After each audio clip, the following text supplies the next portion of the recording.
भारत में प्रवर्तन निदेशालय यानी कि ईडी आज सबसे ज्यादा चर्चा में रहने वाली संस्था बन गई है।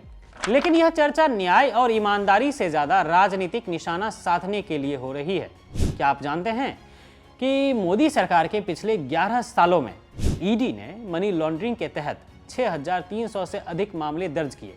यह संख्या पिछली सरकारों के मुकाबले कई गुना ज्यादा है। यह आंकड़ा सुनते ही लगता है कि देश में भ्रष्टाचार पर अभूतपूर्व प्रहार हो रहा है।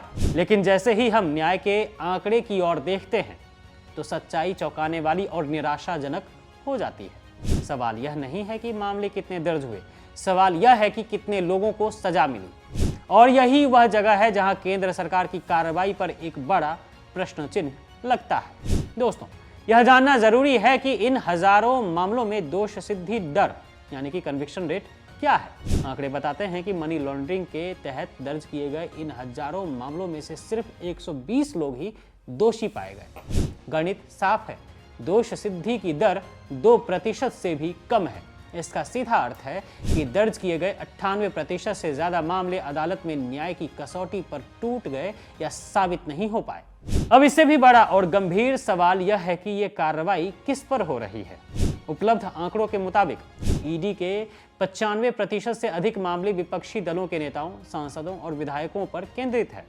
सोचिए, एक संस्था जिसके पास देश की वित्तीय अपराधों को रोकने का काम है, उसके निशाने पर लगभग सिर्फ एक ही पक्ष है, विपक्ष। यदि हम राजनीतिक नेताओं की बात करें तो ईडी ने लगभग 193 सांसदों, विधायकों और प्रमुख नेताओं पर केस दर्ज किए, लेकिन इनमें से आरोप सिर्फ 2 के खिलाफ ही अदालत में साबित हो पाए।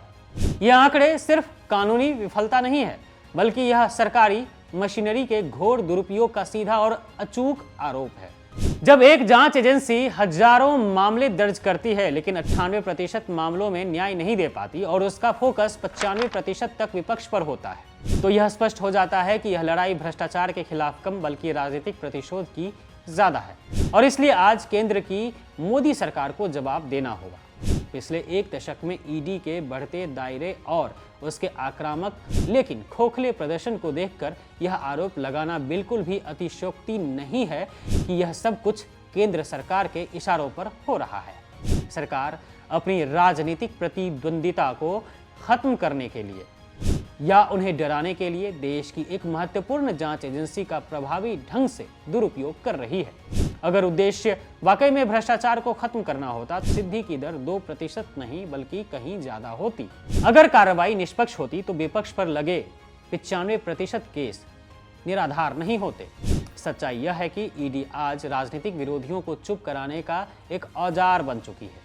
और इस हथियार का इस्तेमाल किसके इशारे पर हो रहा है, यह पूरा देश देख रहा है।